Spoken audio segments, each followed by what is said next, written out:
अस्सलाम वालेकुम। Class 9 chapter number 4 के हम न्यूमेरिकल स्टार्ट करने लगे हैं। तो सबसे पहले हम जो इम्पोर्टेंट क्वांटिटीज़ हैं चैप्टर में यूज़ हो रही हैं उन क्वांटिटीज़ का नाम, सिंबल और यूनिट याद करेंगे और उसके बाद जो इम्पोर्टेंट फार्मूला हैं उसको देखेंगे।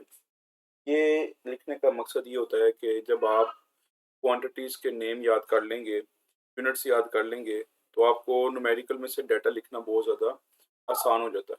इसलिए थोड़ी-सी जो है वो मेहनत करके थोड़ी-सी थोड़ा टाइम ज़्यादा इस पे स्पेंड करके ये वाला पहला जो पेज है इसको अच्छे तरीके से याद कर लिया करें न्यूमेरिकल को स्टार्ट करने से पहले।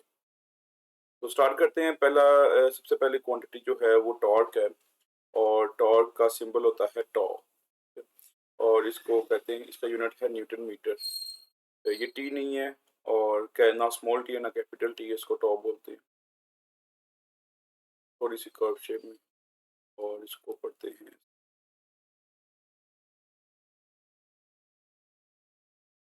टॉ। नेक्स्ट है आपके पास फोर्स, उसका यूनिट न्यूटन है। मोमेंट आर्म है, मोमेंट आर्म एक नई क्वांटिटी आएगी, ये है, इसका यूनिट मीटर होगा। मोमेंट आर्म क्या होता है ये डेफिनेशन हम पढ़ेंगे। तो सेंट्रीपिटल फोर्स है, इसका सिंबल है एफ सी और यूनिट है न्यूटन।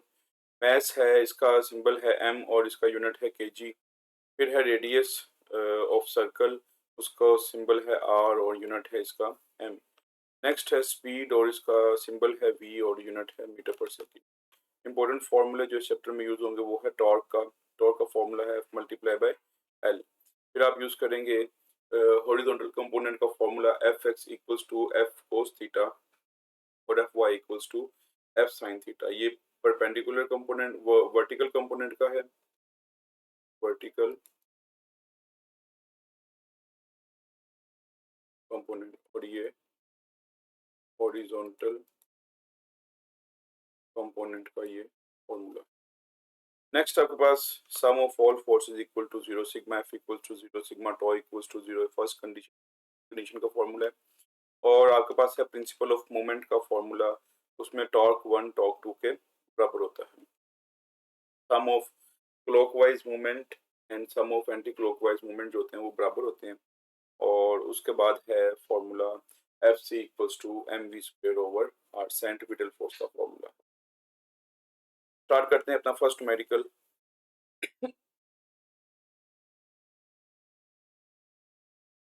आपके पास फोर्स गिवन है, a force of 200 newton is acting on a cart। Cart कहते हैं एक रेडी को, इस तरह का कोई रेड़ा है, उसके ऊपर जो फोर्स लगती है वो 200 न्यूटन की फोर्स लग रही है और फोर्स लग रही है 30 डिग्री एंगल। आपने उसका एक्स और वाई कंपोनेंट फाइंड करना है। तो एफ है 200 न्यूटन, एंगल गिवन है 30 डिग्री। आपने फाइंड करने हैं दो दो चीजें, एफ एक्स और एफ वाई। एफ एक्स का फॉर्मूला है एफ कोस थीटा और एफ वाई का फॉर्मूला है F sine theta. Calculation start करते हैं। तो आगे एफ एक्स, एफ की वैल्यू 200, यहाँ पे एफ की वैल्यू पुट कर दी और कोस के साथ 30 डिग्री को 200 कोस 30 का आंसर आपके पास कैलकुलेटर पे आएगा 0.86, मल्टीप्लाई किया तो आंसर आ गया 173.2 न्यूटन। कीजिए, आपके पास इसका फर्स्ट पोर्शन सॉल्व हो गया। नेक्स्ट आपने फाइंड करना है एफ वाई। एफ वाई के लिए फोर्स 200 है और आगे है साइन 30। कैलकुलेटर पे आपका साइन 30 का जो आंसर आएगा वो आएगा 0.5, मल्टीप्लाई किया तो आंसर आ गया 100 न्यूटन। न्यूमेरिकल नंबर 1 सॉल्व हो गया। नंबर 2 स्टार्ट करते हैं। कहता है एक फोर्स है 300 न्यूटन की, is applied perpendicular at the door knob of the door to open it as shown in figure। इस फिगर में दिखाया गया कि फोर्स लग रही है और डोर ओपन हो रहा है और नोब का जो फासला है वो है 1.2 मीटर। ये मोमेंट आर्म है बेसिकली। क्या है जी? ये है मोमेंट आर्म। मोमेंट आर्म क्या होता है? ये आपके पास क्या है? ये आपके पास है एक्सिस ऑफ रोटेशन, तो हम बोलते हैं हाइंज ऑफ द डोर। यहाँ पे लिखा हुआ है हाइंज। ये डोर का हाइंज है, डोर का दरवाजे का जो कब्जा होता है जहाँ पे डोर दीवार में फिक्स होता है, ये वो हिस्सा। और उसके बाद ये डोर नोब है जहाँ पे आप फोर्स लगा रहे हैं डोर ओपन करने के लिए। यहाँ से यहाँ तक का जो परपेंडिकुलर डिस्टेंस है उसको मोमेंट आर्म कहते हैं। तो मोमेंट आर्म दिया हुआ है 1.2 मीटर। आपने टॉर्क फाइंड करना है और बताना है कि टॉर्क पॉजिटिव है या नेगेटिव है। स्टार्ट करते हैं। आपके पास सबसे पहले फोर्स गिवन है 300 न्यूटन की और मोमेंट आर्म है 1.2 metre.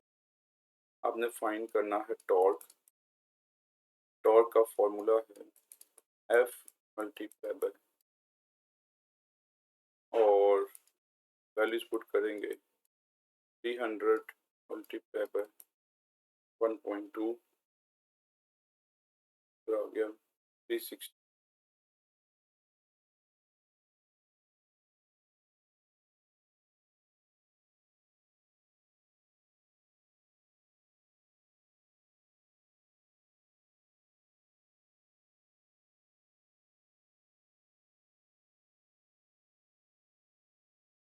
Three hundred multiply by 1.2 360।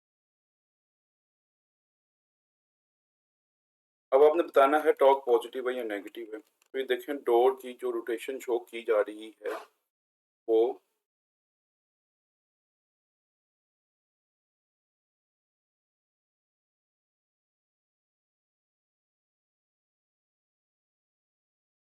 Door ने इस तरह रोटेट करना, ठीक है? और आप देख रहे हैं कि डोर की जो डायरेक्शन है वो एंटी क्लॉकवाइज है।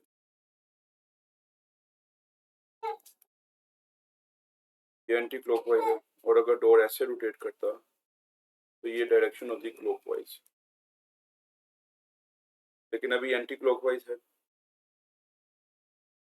इसीलिए ये टॉर्क जो है वो पॉजिटिव होगा। और अगर क्लॉकवाइज होता तो टॉर्क क्या होता?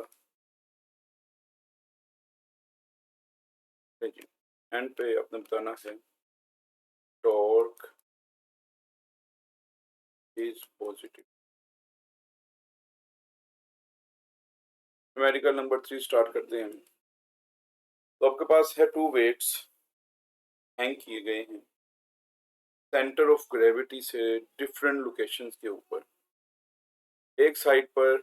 और वो कह रहा है इस फिगर में कि आपको जो मीटर रूल है वो बैलेंस्ड पोजीशन में नजर आ रहा है। If the rule is balanced तो फिर centre of gravity at it centre of gravity पे वो बैलेंस है, तो हमने अननोन वेट फाइंड करना है। ये वाला हम कहते हैं कि ये वाली जो फोर्स है, ये वाला जो वेट है उसको F1 कह देते हैं, ये वाला जो वेट है इसको हम कहते हैं F2। ये जो फासला होगा इसका इसको कहेंगे L2 मोमेंट आर्म 2। ये वाला जो फासला होगा उसको कहेंगे मोमेंट आर्म 1। तो स्टार्ट करते हैं। सबसे पहले है F1 4 न्यूटन, फिर आपके पास है L1 30 सेंटीमीटर, मीटर में कन्वर्ट कर लेते हैं तो आ जाएगा 0 पॉइंट, कैसे डिवाइड किया 100 पे डिवाइड करने से आंसर मीटर में आ गया। L2 है 40 सेंटीमीटर, 40 को 100 पे डिवाइड किया तो ये आ गया 0.4। तो आपने बेसिकली फाइंड करना है वेट और उसको आप नाम दे रहे हैं F2 का। ये फाइंड करेंगे हम। यहाँ पे हम यूज करेंगे प्रिंसिपल ऑफ मोमेंट का फॉर्मूला।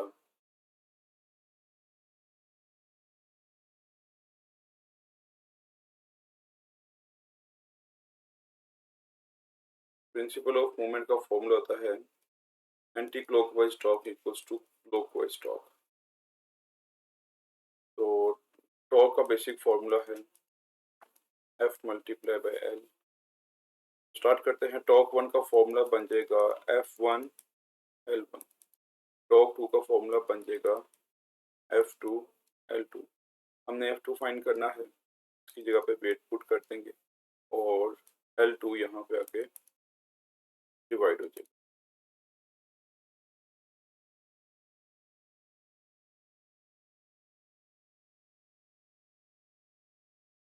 तो W इक्वल्स टू F1 की वैल्यू है 4 न्यूटन।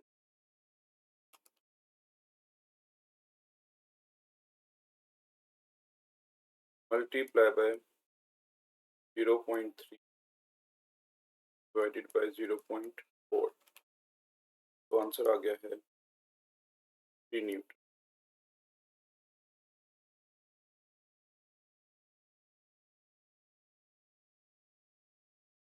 न्यूमेरिकल नंबर 4 स्टार्ट करते हैं। एक सीसा बैलेंस्ड है, उसके ऊपर दो बच्चे बैठे हुए हैं। एक साइड पर एक बच्चा है, उसका वेट है 30 न्यूटन। दूसरी साइड पे जो बच्चा है उसका वेट है, उसका फासला है 2 मीटर। ये आ गया F1, इसका फासला है 2 मीटर। तो ये आ गया F2, weight of second student, second children.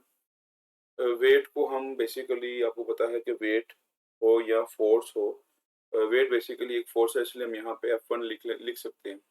Wait अगर नहीं लिखा तो कोई इशू नहीं। और यहाँ पे है L2। तो आपके पास F1 गिवन है 30 न्यूटन। इस चिल्ड्रन का जो फासला है वो है 2 मीटर। इस तरह आपके पास है F2 40 न्यूटन और इसका फासला है 1.5 मीटर। अब आपने दोनों टॉर्क्स फाइंड करने हैं। टॉर्क 1 भी फाइंड करना है, टॉर्क 2 भी फाइंड करना है। तो टॉर्क का बेसिक फॉर्मूला है F multiply by L। Torque 1 का फॉर्मूला हो गया F1 multiply by L1। F1 की वैल्यू है 30 और इसकी वैल्यू है 2, तो आंसर आ गया 60 newton metre. Torque 1, clockwise torque 60 newton metre आ गया। इसी तरह टॉर्क 2 फाइंड करेंगे तो उसका फॉर्मूला बन जाएगा F2 multiply by L2। F2 की वैल्यू है 40 और L2 की वैल्यू है 1.5, तो आंसर आ गया 60 टॉर्क 2। अब वो एंड पे पूछ रहा, बताएं कि सीसा जो है वो बैलेंस है या नहीं। डिटरमाइन इफ द सीसा इज इन इक्विलिब्रियम, इक्विलिब्रियम में है कि नहीं। तो हम बताएंगे कि सिंस टॉर्क 1 इक्वल है किसके, टॉर्क 2 के, तो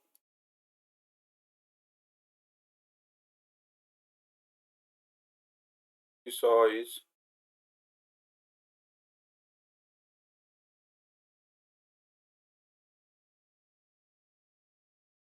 बैलेंस्ड।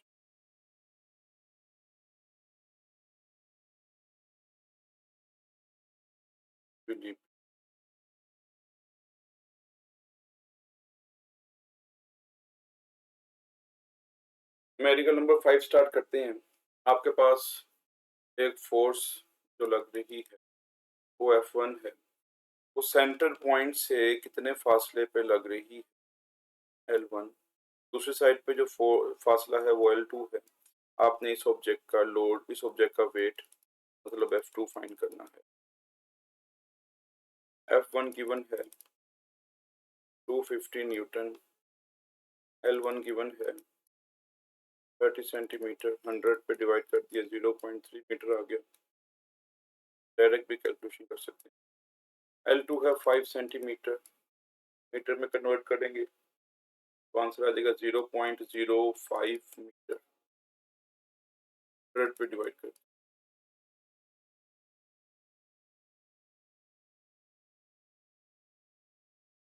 नेक्स्ट आपने फाइंड करना है F2। अगेन वही फॉर्मूला, वेट फाइंड करना है बेसिकली, उसको हम F2 के बराबर लेंगे और आपने वही प्रिंसिपल ऑफ मूवमेंट का फॉर्मूला अगेन यूज करना है।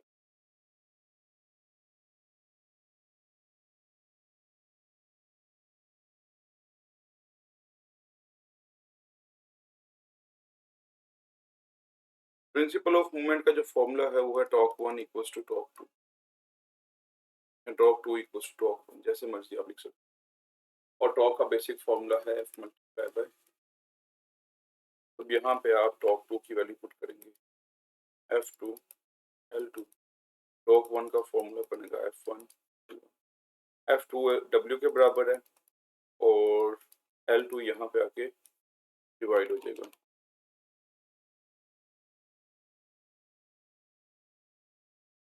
जी वैल्यूज पुट करते हैं। F1 की वैल्यू है 250,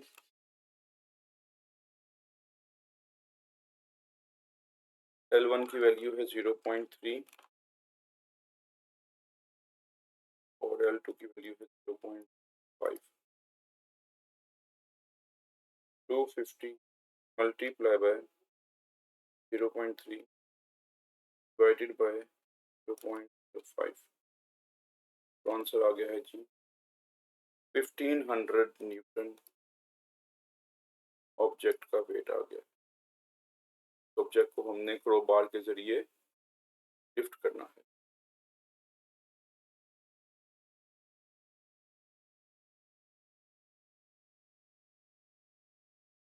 जो न्यूमेरिकल नंबर 6 स्टार्ट करते हैं। आपके पास स्पैनर की लेंथ गिवन है, मोमेंट आर्म 30 सेंटीमीटर और आपके पास टॉर्क गिवन है। कहता 30 सेंटीमीटर लॉन्ग स्पैनर है और उसके जरिए हमने एक कार का नट ओपन करना है। If the torque required, torque दे दिया है 150 न्यूटन मीटर।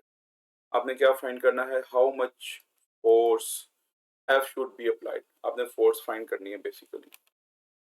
आपके पास है मोमेंट आर्म 30 सेंटीमीटर, मीटर में कन्वर्ट कर लेते हैं 100 पे डिवाइड करके, तो आ गया 0.3 मीटर। नेक्स्ट आपके पास टॉर्क गिवन है 150 Newton metre.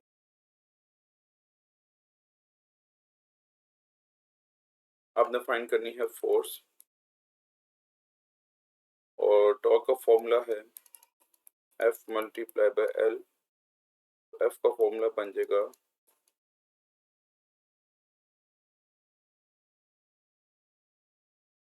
Torque divided by, देखिए फोर्स और मोमेंट आर्म मल्टीप्लाई हो रहे हैं तो मोमेंट आर्म यहाँ शिफ्ट करेंगे तो डिवाइड हो जाएगा आपको।